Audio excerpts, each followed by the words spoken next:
Namaskar. Hello and welcome to P Guru's channel. I'm your host Shreya. Today we are a little bit early and General Shankar joins us. General Shankar, Namaskar and welcome to P Guru's channel. How are you, sir? Thanks a lot, sir, and happy to join you a little early. And as you can all see, I'm not in Chennai. I'm out. So please start. Wonderful, sir. Viewers, we are going to be not only talking about Iran, but its neighborhood also, because things that are happening in Iran have a way of spilling over into the neighboring Balochistan region. So that's also going to be covered today. Iran is doing something that which is par for the course. If you remember, General Shankar, every time the Taliban used to come to Qatar for talks with the United States, I'm talking about the first term of Trump. Every time they would try, what they would try is just before the talk, there will be some skirmish where some people will die and Taliban would claim victory. And then they'll go and sit at the table. Their thinking was that would give them an edge in their talks. What happened was United States wised up to that very quickly. And what they would do is they had good intel on Taliban and they would smoke out all these things even before they thought of doing it. And they started complaining in the talks. Oh, you are being very aggressive at us. You see what I'm saying? I see the same playbook now between Iran and Iran and United States. By the way, when Xi Jinping used to invite Modi for talks or used to come to India for talk, he used to do the same thing. China would do some mischief to India and then they'll come and sit down for talk. If you remember, and India did the same thing when Jaishankar went to Beijing, I think a year ago or something. China didn't like it. Hey, you do it, it's okay, but if you get the same thing back, it's not okay. How is this military diplomacy? What happens here, sir? I leave it to you. I mean, you know this stuff like the back of your hand. Over to you, sir. Thank you so much for joining at an early time today. No, thanks a lot, sir. Look, it's a normal tactic. It's happening even today in Russia-Ukraine war. Whenever there's a talk happening, there'll be an attack by Russia or Ukraine. In this case, the talks are to start. It's still, Iran is saying we want to talk in Oman and not in Istanbul. US says talk in Istanbul. US is saying, look, you want everyone else to be joining in the talks. And Iran says, no, I want a one-to-one talk with you. They don't want other regional actors to come in. Right, and they want to keep Turkey out of the equation. Because Turkey has a nasty habit of poking its nose into everyone's affairs. So all these dynamics are at play, and like Iran, what it has done, it's flown a drone near one of the U.S. ships, their aircraft carrier, and that's been knocked off predictably. But it's a signal. These are all signals. Look, I'm alive. It's not that I'm going to come to you, crawling to say, please help me out of this thing. To show that, look, I have capabilities, and especially the targeting of I won't say targeting, yeah, they're going towards the carrier. It it's a message. It's a message, one, to USA that I can hit you. Be on the defensive. However little, whatever you might have, you're also vulnerable. That's the first thing. And the second thing is it's a message to others in the region. See, you have to understand how Iran is playing this game. How is Iran avoiding war? Iran is avoiding war simply by saying, I'll attack your carrier and kill it. That's for publicity. But more importantly, Iran has told Qatar, it has told Saudis, it has told UAE, it has told everyone there, you help the Americans, I will sort you out. Very simple. I have missiles to sort you out, and they have missiles to sort them out. So, there's no guarantee that they can't get hit. And if one of them has a nuclear tip, which you don't know whether Iran has or not, if he has a dirty bomb, well, all the best to all these fellows. So the point is, Iran still has cards which it can play, and it's conveying it in unambiguous terms to USA before the nuclear deal, the talks start. So I think Iran is playing a smart game. And I must also tell you this. I way back when I was a captain, I was called to give a presentation to be given to all officers, including the then GOC. I was a captain with about 3.5 years service on the Iran-Iraq war at that point of time, and by then Iraq had captured almost one third of Iran, and everyone felt that Iran is going to collapse. And in my great wisdom, in those days we didn't have net, with great, and that too in Binaguri, where hardly used to be light those days. So went around, collected some information from time, this, that, and all that, and gave a presentation where I said, look, Iraq is winning and Iran is loose and all that. So my GOC was there, and he listened to whatever I had to say. Young officer, why? Then after that, uh, comment, discussion, everything went. After that, the interesting part was he said, "Don't think this deal is done. Don't think Iraq is won over Iran. Just see the outcome. Iran is a very tough nation." And sure enough, that war went on for the next 8 years. Okay. Iran is used to playing the long game. And this was just after the revolution. I'm talking of 81, 82, right? 79, the revolution took place, right?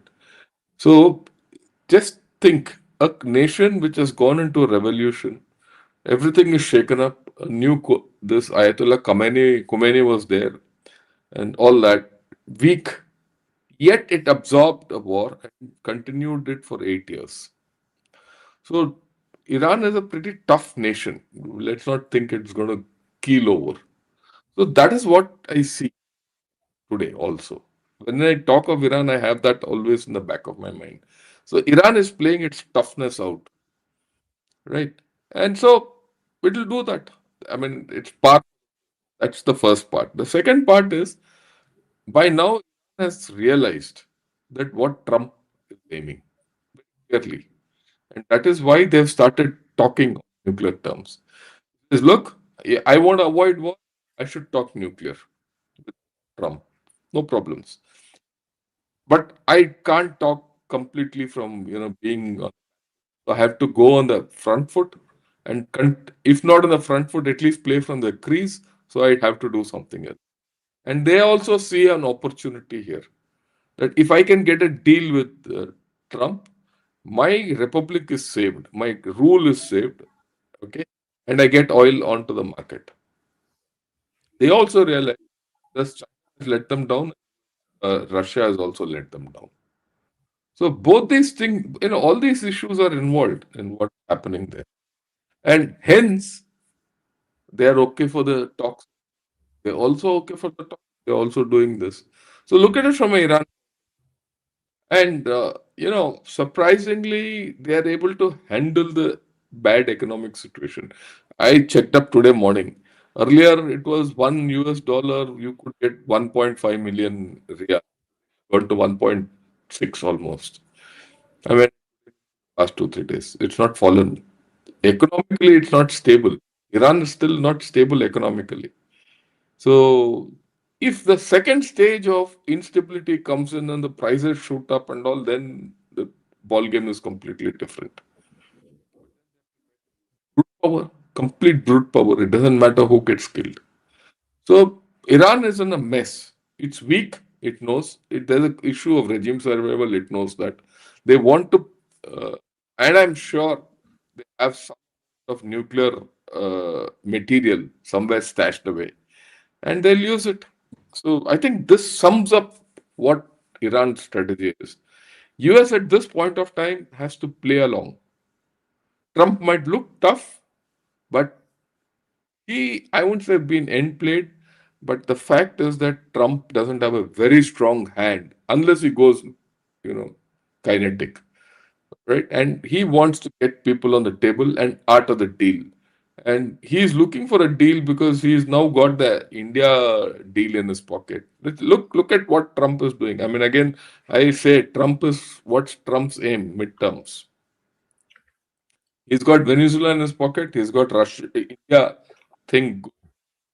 Greenland is going satisfactorily. Russia is under control. I wouldn't say it's gone out, not out of control. And here, of course, you have uh, this Iran. If he takes Iran to, or get a deal out of Iran, he's home and free. So this is what my view is. Any questions, we can handle it. Your Thank you, views. General Shankar. Let's go back to the time when you had your first talk about Iran-Iraq war. If I remember correctly, US was actually funding Iraq to go and fight Iran. Yeah. And Iran was, at that point of time, they were actually sending teenagers to go fight the front lines. At least this is the story I read. I was a student in India at that time. They were saying, oh, they are being put to, they are, mortgaging their future for this and all that. But after 7-8 years, how did that war stop? Because I don't see any loss of ground or area for Iran. Iran is what it was even before 1979. Look, that war stopped out of exhaustion. Okay. Right? That's the first thing. And the funny part in that war was the Britishers and the Americans were selling arms to both sides. So were Russians. Okay. So that was more of a contrived thing. And a war, when any one side got certain amount of ammunition from somewhere, they used to go on an offensive and finish off and wait. And when the other side got some arms and they would counterattack. That's the way it went. And that, it's a very dirty. Those days, you're talking of colonialism, the colonial hangover had not gone. A lot of weapons were tried out in this war, including chemical weapons. Right? The Britishers gave chemical weapons to Iraqis then, and so it's a desultory war. At the end of the day, everyone said, forget about it, and it came to that. There was no treaty, no nothing. It is very clearly brought out that Iraq didn't have the capability to take over Iran. Neither did Iran have the capability to enter Iraq. It went like that. That's about all. But 8 years, 8 years of war.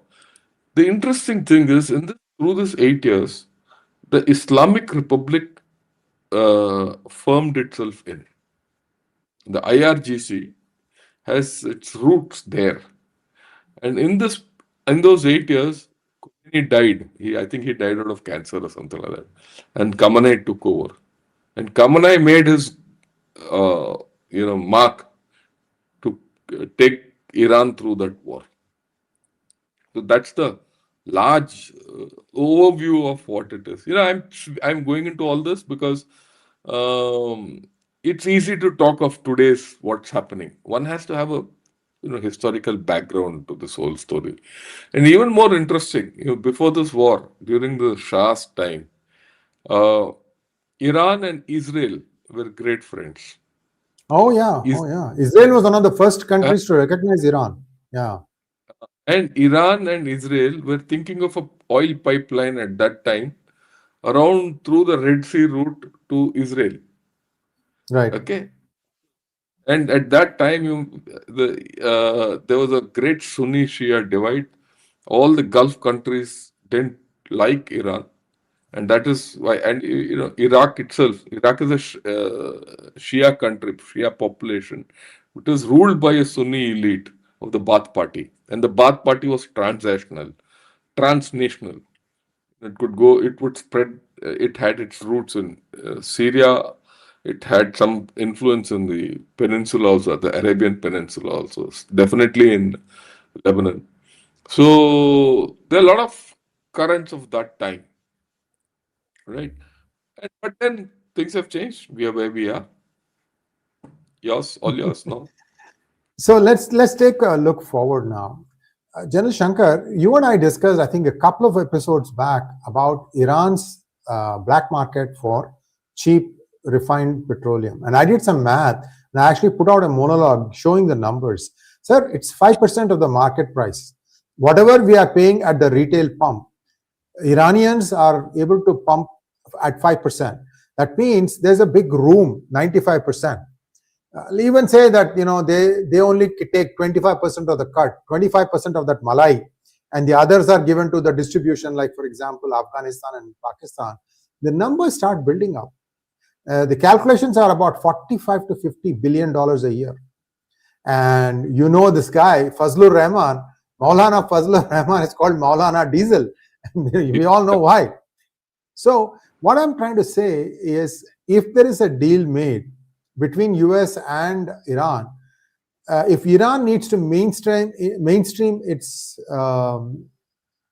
petroleum products, then I don't think it can afford to give this kind of an incentive for its own populace, subsidies for its own populace. How do you see that part working out? Will the populace be agreed saying that, okay, we will pay market prices for petrol now?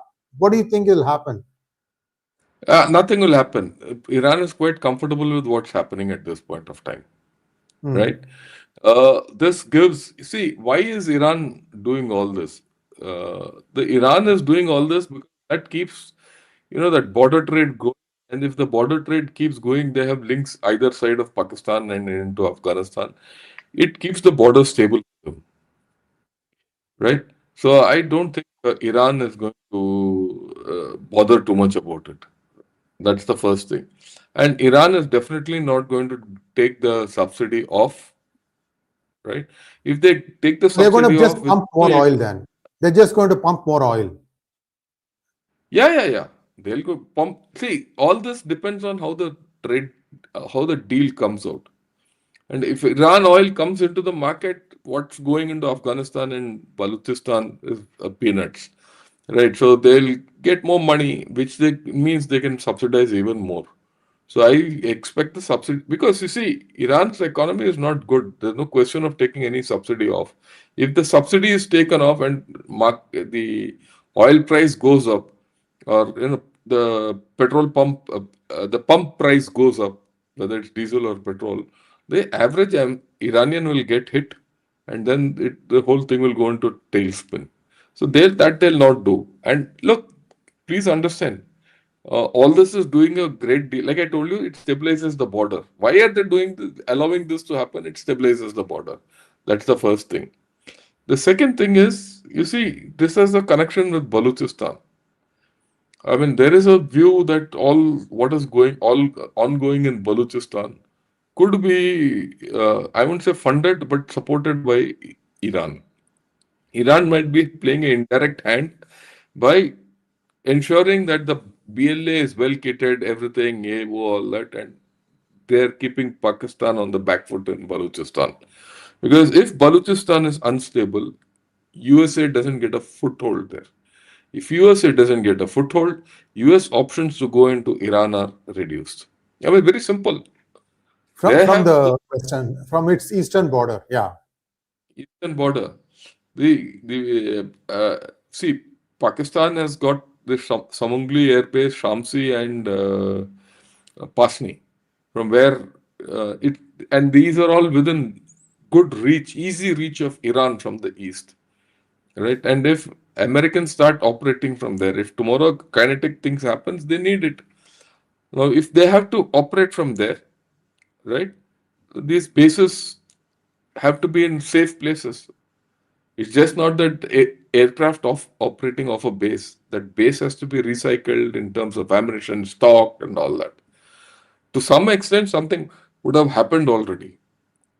But the BLA attack of Herof, which is going on, mind you, today is the fourth day there, has put Pakistan completely off the rails. If you go into the Twitter or social media or even mainstream media, in it's all about Balochistan today in Pakistan, and how Balochistan and the BLA is sorting out Pakistan army. And what's the instability? With this kind of instability, they're not only saying don't, it's not a matter of minds and all that. The other things are also coming in. So it's all mixed. So what is happening in Pakistan has a bearing on Iran. And I don't think anyone is missing this point. though it doesn't get discussed that way. But the way I look at it, Iran could have a hand in, helping PLA out. Yeah, your view. Janesh Shankar, so let's continue that thought about subsidizing oil. So you think that just like what happened in Venezuela, the cheap supply of petroleum to China, that will definitely be cut off by US, don't you think? Yeah, that is the aim.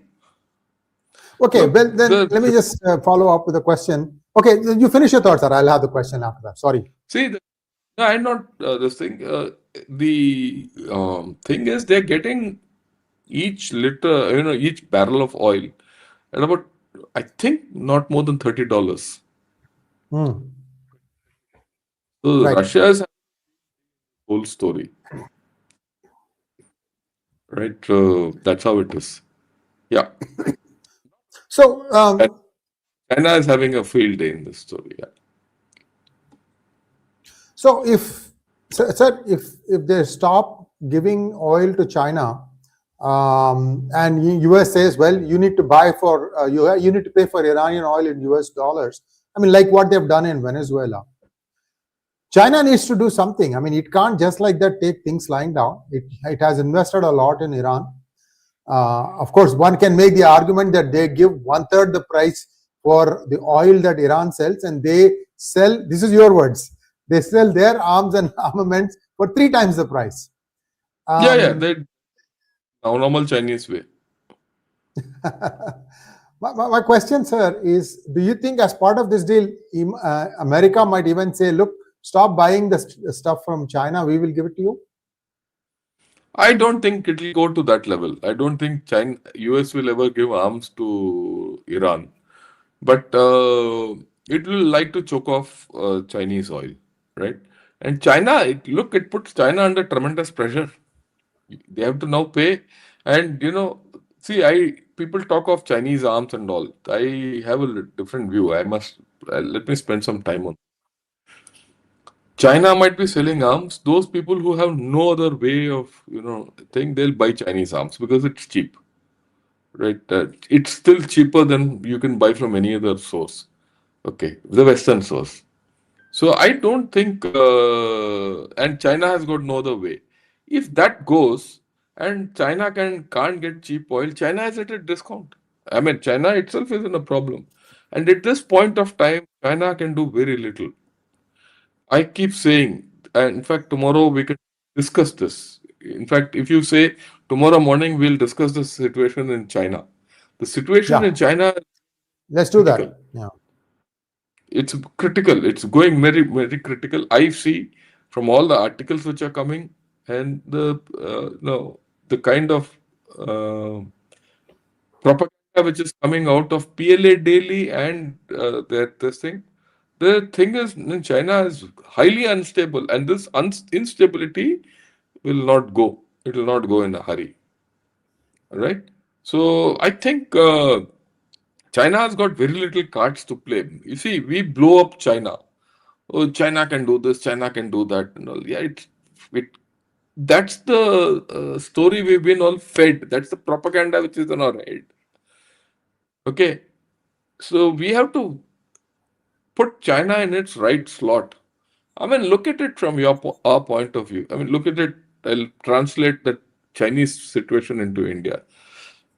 One small book, something was written by a chief, and that's not published. Everything for the past 2 days, everyone in India talks about what's happening in Lok Sabha only. No other thing comes up. Everyone's thing is on this. Okay, just think what's happening in China. The number of people who've been sacked, the number of generals who've been there. There's no, there's no army headquarter there, virtually. Okay. There are no top guys there. Everything is gone. You think that fellow is interested in doing anything here? He can't. He's looking at regime survival. He's looking at many other things. So when this whole thing stabilizes, he'll wake up and say, where am I? And Iran also is very clear. See, why is Iran negotiating? We discussed this.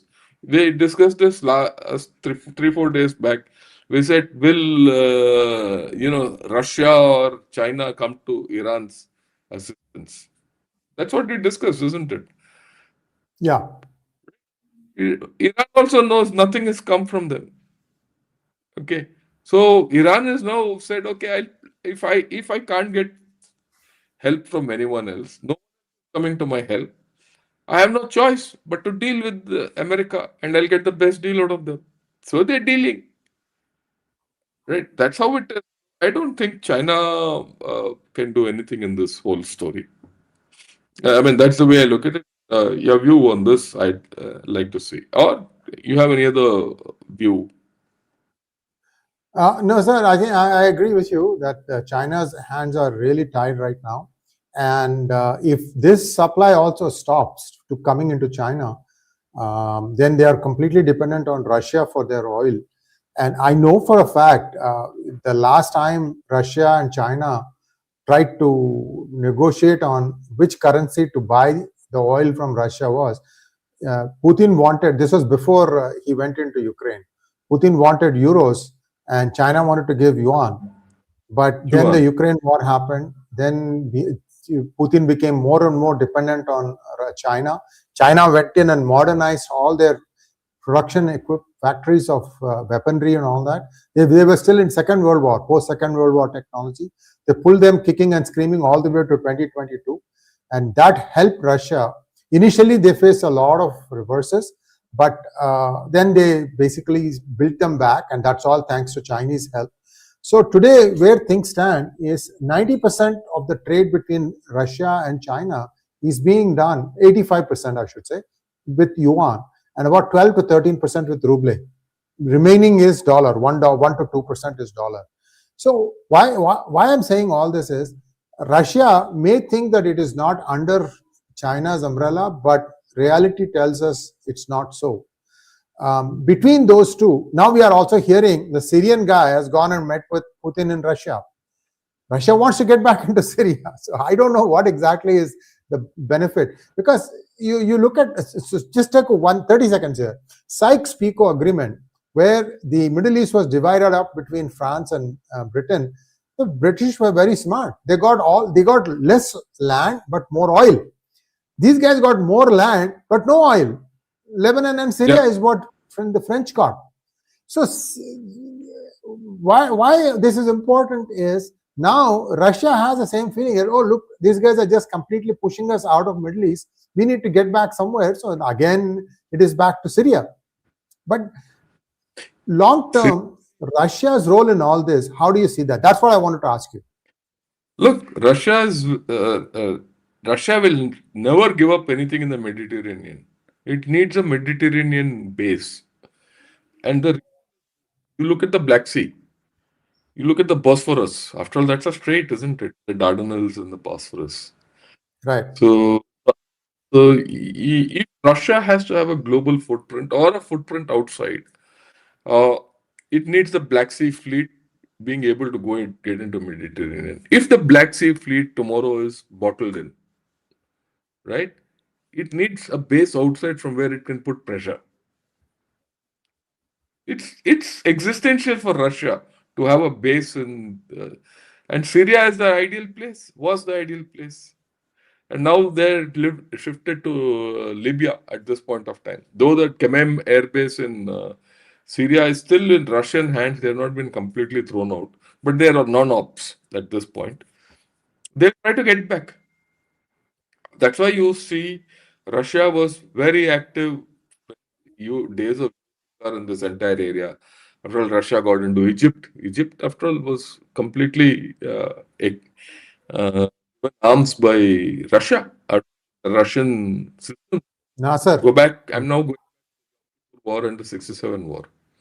So Russia has a huge stake in this whole story. Okay, and also there is a bit of history. When it was USSR, it had a lot of footprint in this area. Now Russia wants to become a superpower once again. It's got those ambitions still left.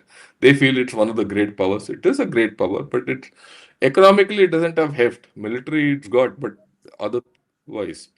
but Russia wants to regain everything. So Russia will never let go of bases in the Middle East. It will also not let go of Iran. Let me tell you, in some form or the other, Russia will help Iran, and Iran will still go back to Russia. They might not go back to China. Okay, but Russia, they will go back because they're historical linkages. Like we have historical linkages with Russia. Even Iran has historical linkages with Russia. And Russia stood through them at that time. Again, people don't understand how did Khomeini come in and take over? Khomeini didn't have that power to take over. Khomeini was brought in largely by communists. And then they turned around and killed their communists.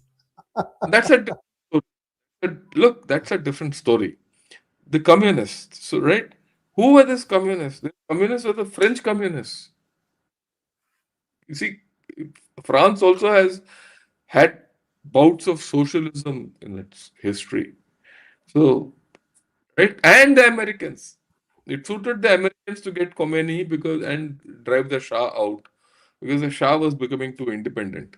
They thought they'll be able to control Khomeini through the communist story. If I go into the history of Iran, we can keep talking for the next 2 hours. Right? Like first thing, second part of the revolution after Khomeini took over is two massacres he finished off everyone. All kinds of opposition to the thing out, mulladam in, and end of story. So if you go into this thing in a little more detail and history, a lot of things come into perspective. So Russia will always have a hand in this equation. And also, at one point of time, Russia had a border almost with Iran. You see, the Azerbaijan, Georgia, all those were part of the Russian Federation.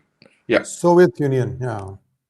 yeah, Soviet Union, the old, not so, yes, part of the old thing. Yeah, Also, viewers, one of the things you need to remember, even as east as I think Tajikistan and even Kazakhstan and all these stans, if you know Russian, you can get by very easily. I mean, yeah, the hang is still there of Russian language on all these kingdoms, countries, yeah. whatever you want to call them.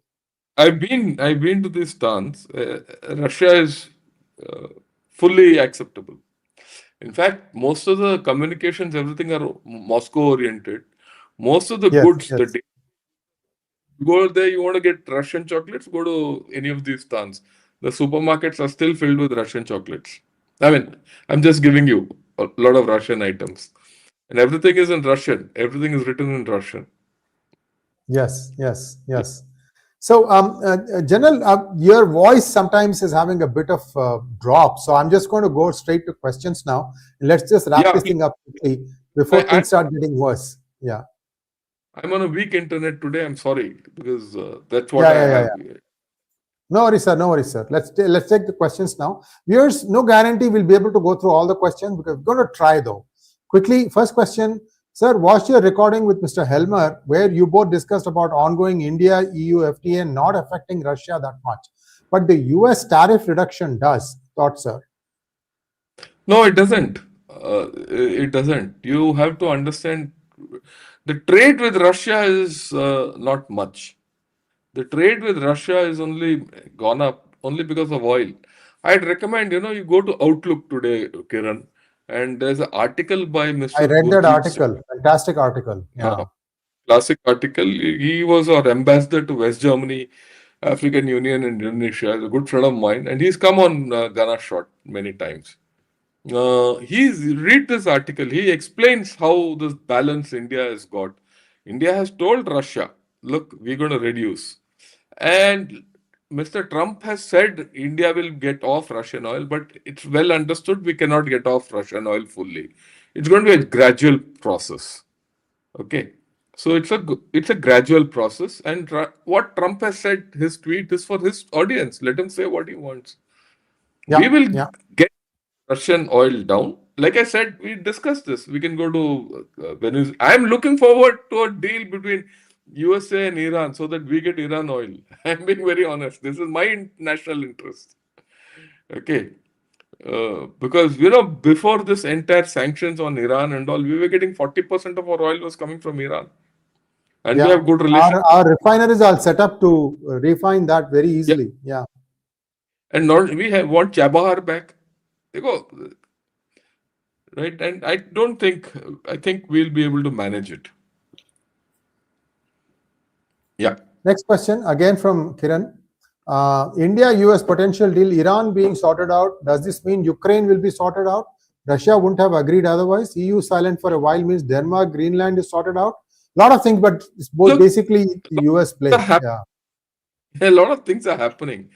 I don't think we'll have to take one domino at a time. It's possible what you're saying that every domino gets falls after other.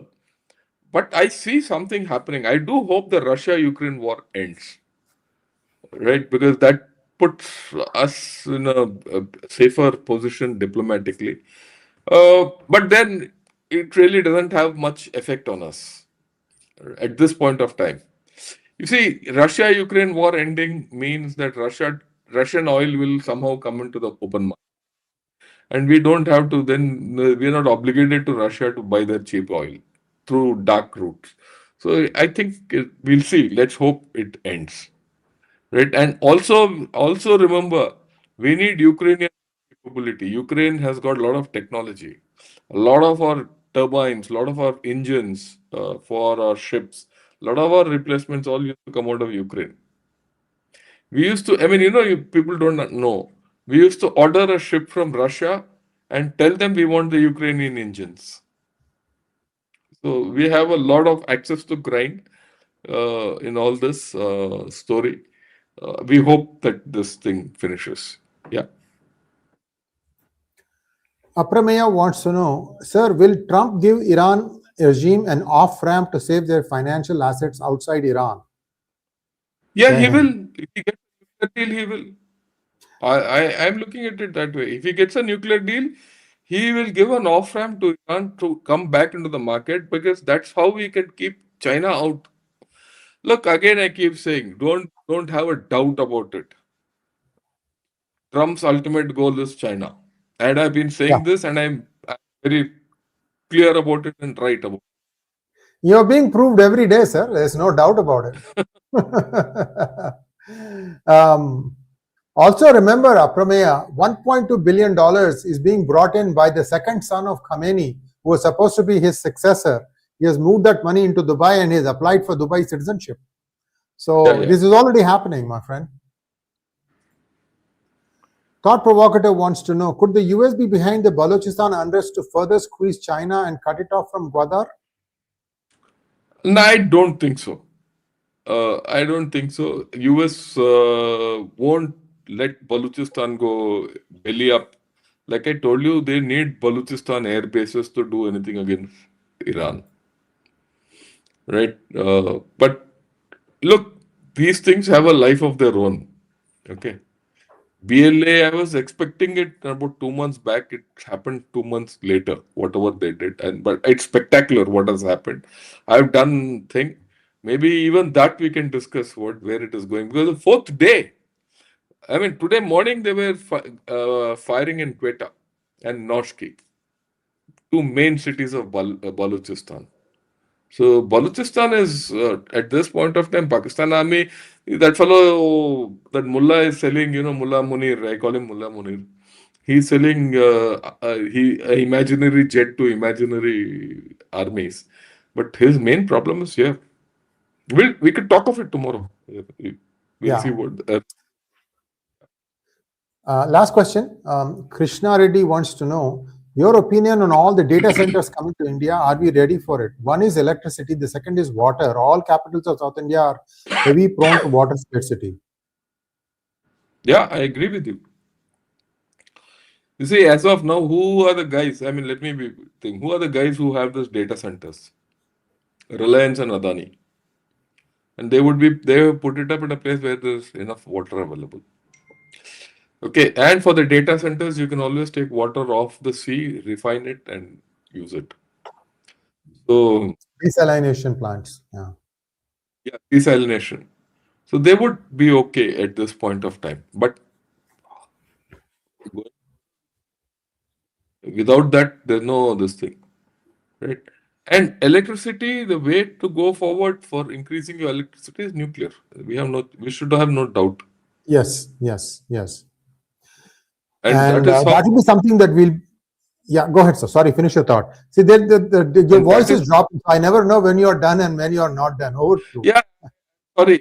Because like I told you, I'm in a week, with a weak Yeah, internet. yeah, yeah. Uh, so also the fact that look, we have a ambitious program for nuclear power and small nuclear modular reactors and all. So if you can put a modular reactor next to a data center, things sort themselves out. But even for a nuclear center, you need water. I mean, if you see all our nuclear centers are where there's water available, and nuclear power comes out of turbines, no water again. So you need water.